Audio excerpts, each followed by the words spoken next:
Is this how clappers work?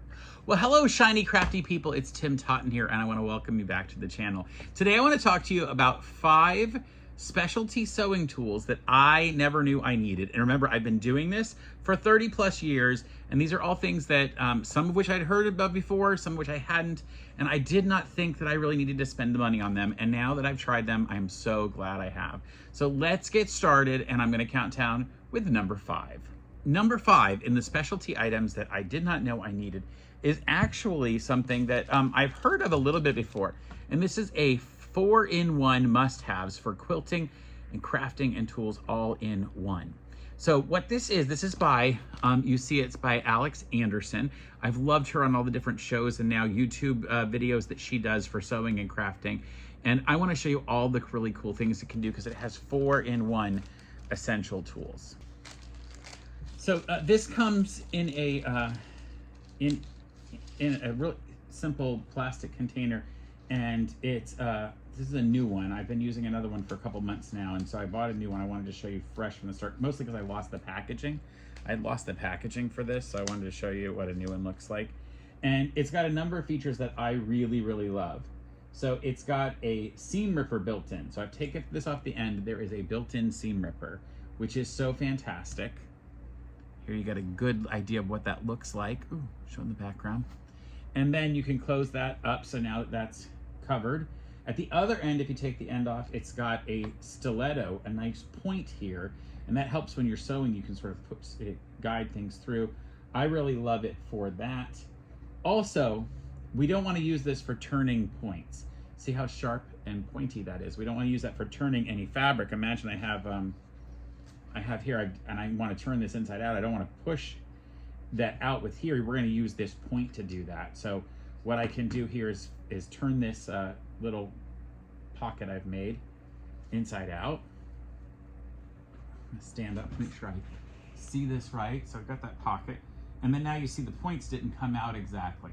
If you put that stiletto in there, you'd go right through the fabric. So instead, I keep that covered, that nice wood cover. And now I can take this wood cover and put it in and point out those points, just like that. And lastly, the last thing I really like is that if I have, let's say I have a seam, I can use this end, see how it's nice and flat. This can be a presser without using an iron. So I can push that and I can use it to press on those items. And so it's a nice thing to have right at your sewing machine. So you got all of these pieces. It's really easy to hold. So that's the 4-in-1 essential sewing tool by Alex Anderson. And I, like everything else that I'm going to show you in this video, I have a link in the description for where I bought this on Amazon. I use Amazon because it's the most universal of all of those different buying platforms. And so you're welcome to use the link that I provide. It doesn't matter if you use my link or someone else's, and understand if you use the link that I provide, while I do get a small commission from Amazon, it doesn't affect your price. If you bought it without using my link, you would pay the same price. So that is the essential tool, and I think it's really fun. That's number 5. Number 4 is also something for pressing, and that is what I was playing with earlier, these clappers. I did not know I needed these. Now, for the kind of sewing that I do, sewing and pressing, these are useful, but they're not nearly as important as if I was doing a lot of high-level ironing. And the idea of these is that they're heavy. By the way, these are super heavy. I can't even tell you how heavy they are, but this one's over a pound, and this one's probably a good 3/4 of a pound. They're very heavy. The idea here is that you're sewing like a long seam. You can sew it and then press it open, like you press that open. I'll show you with the other camera here. You would press it with your iron and then immediately put this down on top to retain the heat into the fabric. And surprisingly enough, this keeps that heat going and will retain it. It's going to keep that seam flat. These have been a game changer. Now you'll notice on these that they do have numbers on them. There is actually a nice guide that's been sort of laser engraved on the side, and I like that a lot. That's been a nice thing for this set. I think I'd probably more often use the smaller one here instead of the big one because this is just so heavy. And I don't know that I'd be doing big old seams like this. This really would be for smaller, if you're piecing together a smaller size seams for a quilt. All right, number 3 is one that you will not be surprised by because you've seen it before in my videos, and that is a rotating cutting mat by Quilted Bear. I waited years. I wanted one of these for like 10 years or however long they've been out, and I just kept putting it off because the price was so expensive. And I mean, it's a cutting mat, so $35, $40 for a cutting mat seems like a lot of money for a small cutting mat. However, because of the way these are designed, so I can get it out of here, it's designed in such a way that in the back you can pull those clips, and then when you lay it down, it now spins. So if I'm trying to cut this item, you know, I'm here and I cut one side, normally I'd have to lift the entire cutting mat up and turn it, or just spin the fabric. Here, I just rotate the cutting mat. Literally, it just goes. And I can do whatever angle I want. So if I was trying to meet this angle here, I could just turn it that much and easily be in the right position to do it. So easy. And then when you want to put it back away, you just line it back up, flip your 2 little locks, and now it doesn't turn so easily. And that is the rotating cutting mat by Quilted Bear. It's my favorite. To be honest, I've only bought one, but I have tried 3 or 4 others. This one happens just to be the one heavy duty that I really like. And it had a really good price on Amazon. Number 2.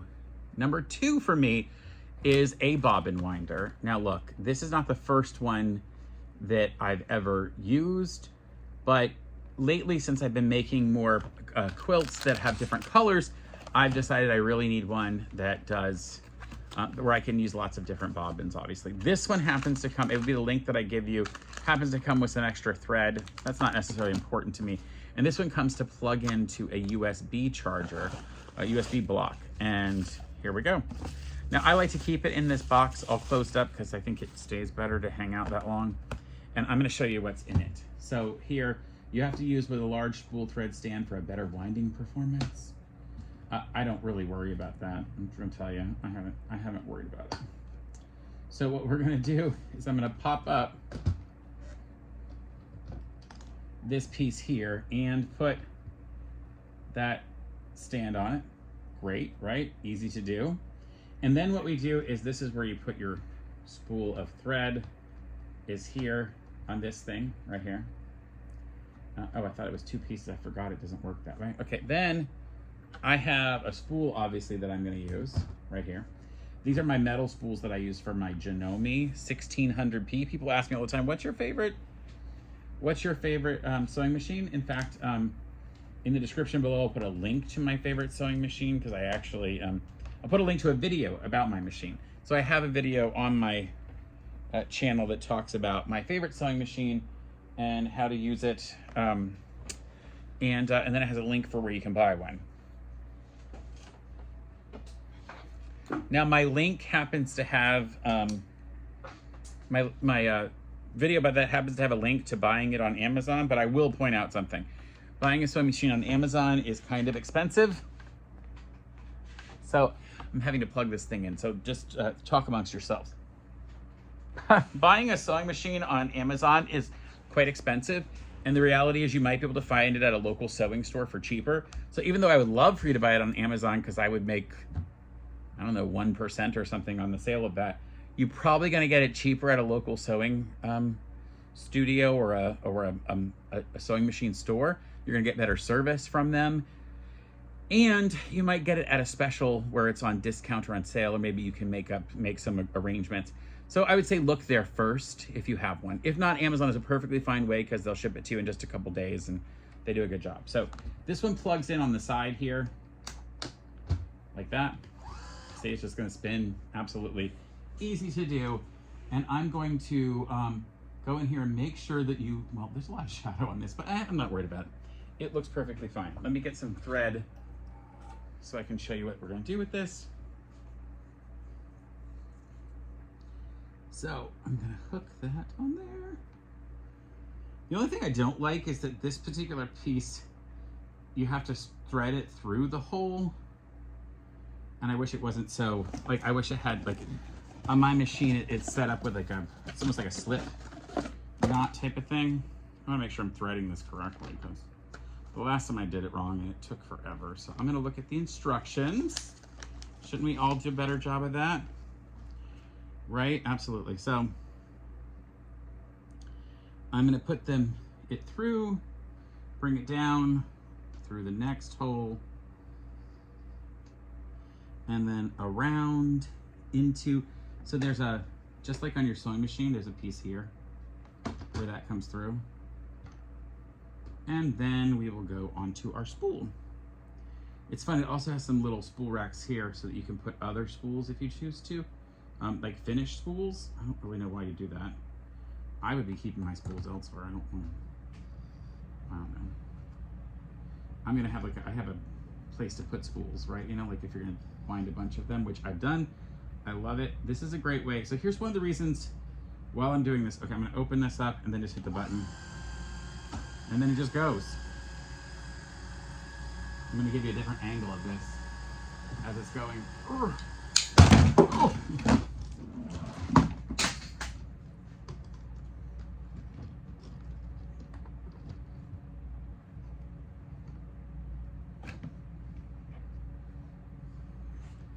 So I tried to give you a different angle of this and I knocked everything over. Like literally the stand is on the ground.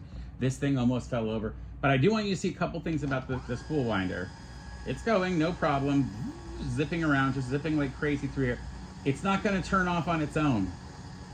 So for this one, I have to stop it when about where I want it to be. And that's about where I want it to be. I've gotta make sure that I stop that so that it doesn't overwind on the spool. So that's just something you have to be aware of, that it could possibly do that. I would use a bobbin winder like this would be if I was gonna be doing a lot of different colored thread projects, or I just don't wanna wear out the bobbin winder on my machine. So I can wind a bobbin on my Janome 1600P. I can wind a bobbin while I'm sewing. I can just keep sewing, it has a separate motor and everything else, but not every sewing machine has that. So if you wanna be able to wind some bobbins while you're trying to do something else, that's fine. But also, you can take this literally right to like a TV tray while you're watching TV, or a side table, and just be winding bobbins while you're watching television. So you don't have to be near your sewing machine. You can be with your family somewhere else and get 6, 8, 10 bobbins done for different things. Somebody made a really good suggestion on a post I was following, I think on Reddit, and they said about a bobbin winder, they loved it so much because they would always buy 2 spools of thread when they needed a color for something, and they would keep one for winding bobbins and the other for sewing. And it was so smart because then you can just wind bobbins with one and sew with the rest, and all of a sudden you're ready to go. There is a little adjuster here if you have a Pfaff or Viking and you need a spindle that's not the universal spindle. So there is a universal spindle that is on this right here. It's where the bobbin went, and you can take that off and replace it with a different spindle. So that's number 2, my second favorite item that specialty sewing product that I didn't know I needed. All right, so number 1 really surprised me because it was something I didn't really think that was gonna be that important to me, and that is this quilt ruler upgrade kit. This one is surprising to me because I've been using these rulers for so long. I really didn't think I needed something that would make these even better. I thought getting these and rotary cutters was gonna be the greatest thing that ever happened. No. Let me show you how these work.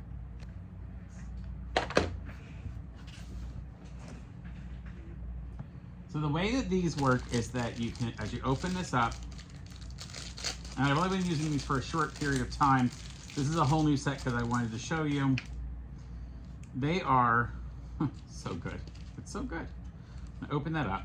You've got some, this is like, these are grip strips so they help your ruler hold on to stuff. I don't need these because we use these little tiny round grippers that we have found, but these are nice because it comes with 2 different ones. It comes with a 12-inch guide and a 24-inch fabric guide. That's the one that's folded in half here and it's taped on. And it comes with an instruction guide, which I really like as well. So it's got a read me first, is what it says here, read me first. So it talks about how we're gonna be putting, where we're gonna put the grip strips in the fabric guide, all of that other stuff and where we put them. So what I'm gonna do is I'm going to decide where I need a guide. This is so if I'm gonna be cutting something of a certain width. Let's say I wanna put it at 4 inches, okay? So all I have to do is hook this on. It's so good, you're gonna love this. At the 4 inches at each end, just here and here. So when I turn it over, now I've got that guide. Let me get stuff out of the way. Now I've got that guide at my 4-inch mark, right? So when I say I want to cut something 4 inches wide, I don't have to know where it is. These things are going to help. I put my fabric down. I put that right next to it, right along the 4-inch guide, and voila, I can automatically going to get 4 inches. And because it's modular, it just pops back off. I can just take it here and remove that, and it's gone without any issues. And I have a 12-inch guide as well, if I can find a 12-inch ruler. I don't know if maybe it'll work on my 10.5. I haven't used this one. I haven't used the 10. I haven't used only the 12-inch one. And so what I'm gonna do is take this. Yeah, it's too big for this one. But if this were a 12-inch guide, 12-inch, I could put it at one end and it would pop over the other. So I could put it at whatever I want. One of the secrets here is putting it on the back side so that it literally touches right next to the fabric. So this is on the wrong side. I would want to put it here on the back side. And it would hook on, and now literally the fabric, it would go right next to the fabric. So a good example here would be it would literally go right next to the fabric. These have been a game changer for me. Like I'm gonna put it back here at that, to the right of the 4-inch mark, all the way up. And we already have grippers on ours, but you could add the grip strips that they give you. That would also then put it about the same height as the rest. And then as I put this down onto fabric, then it automatically does that amount that I need it to do. Even better if I were, and then I can move it. Let's say I need 5 inches for the next one. I just literally pull the ends and slide it down, and now it's at 5 inches. Unbelievable, I love them. These are the Quilt Ruler Upgrade Kit, and they're from Guidelines for Quilting. So those were the 5 specialty sewing tools that I didn't know that I needed. I've been doing this for 30 plus years, and I was just completely surprised. Certainly I've heard of some of them before, but hadn't invested in them yet. Hopefully you'll see one that you really, really love and want to check it out. You can, of course, use the links that I provide in the description below, or just go search them out yourself. You might find them at your local quilt shop or somewhere else. They have been really fantastic to use, and you will see them in future videos that I am making. So I hope you enjoyed this video, and until next time, stay crafty. Bye for now. I don't know, I still think that you could use them to make music.